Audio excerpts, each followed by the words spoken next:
அரசின் சார்பாக ஒரு தெளிவான அறிக்கை கொடுத்து விட்டார்கள். அதோடு மட்டுமல்ல, அந்த சம்பவம் நடந்த மறுநாளே இது உள்கட்சியை நோக்க யார் மேலும் என்ன சொல்ல விரும்பலை, எந்த அரசியல் கட்சி தலைவர்களும் எல்லாம் சாவணும்னு நினைக்க மாட்டாங்கன்ற ஒரு பெரிய காணொலி காட்சியெல்லாம் வெளியிட்டார். அதல்ல, நான் கரூரை பொறுத்தளவுக்கு நான் திரும்ப கேட்டேன்.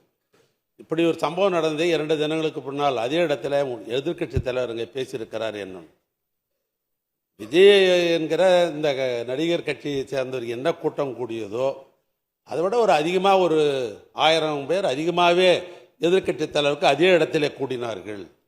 ஆனால் அப்போ எந்த சம்பவமும் நடைபெறவில்லை. காரணம், அவர் பேசுவதை கேட்பதற்காக அந்த கூட்டம் அங்கே வந்தது. எதிர்கட்சி தலைவர் என்ன சொல்றார் அப்படின்னு கேட்கறதுக்காக அந்த கூட்டம் அங்கே வந்தது. அந்த அளவுக்கு கூட்டம் அதிகமாக தான் இருந்தது. ஆனால் எந்த ஒரு சம்பவமும் நடைபெறவில்லை. ஒன்று, இப்போ நாங்கள் மண்ணை தொலைக்காட்சி பட்டியலில் பார்க்குறோம், எதிர்கட்சி தலைவர் போகிறாரு, எவ்வளோ கூட்டம் சேருது, என்ன பண்ணுறாரு.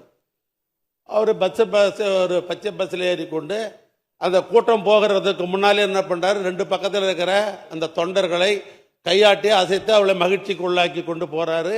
அந்த குறிப்பிட்ட இடத்துல போய் அவர் பேசுகிறாரு. அதனால் அவர் கூட்டத்தை அங்கே கேட்குறாங்க. இந்த சம்பவம் எப்படி நடந்தது என்று சொன்னால், இதில் இந்த கட்சி தலைவர் உள்ளே உட்காந்துங்கினார். 2 பக்கம் ஜனங்க இருக்குது, யாரையும் பார்க்க மாட்டேன்றார். எதிர்கட்சி தலைவர் எல்லாரையும் பார்த்துன்னு போறார். ஆனால் இவர் யாரையும் பார்க்க மாட்டேன்றார்.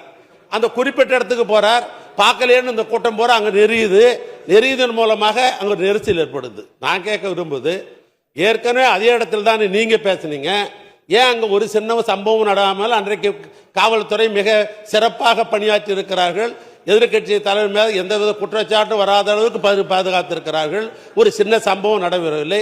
ஏன் உங்களை மாதிரி அவர் எல்லாரையும் கையை காட்டினே போய் அந்த குறிப்பிட்ட இடத்துல பேசியிருந்தால் இந்த சம்பவம் நடைபெற்றிருக்காது. அதனால அதற்காக இவர் பேசுறது தவறு. ஏன்னா இவர் கூட்டத்துக்கு பாதுகாப்பு கொடுத்த போலீஸ் தானே தமிழ்நாடு போலீஸ். ஆக அதை விட அதிகமாக கூட்டம் கூடி இருக்கிறது உங்களுக்காக.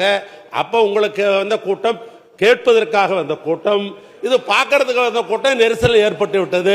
ஆனாலும் தமிழக அரசு தன்னுடைய கடமையை செய்திருக்கிறது.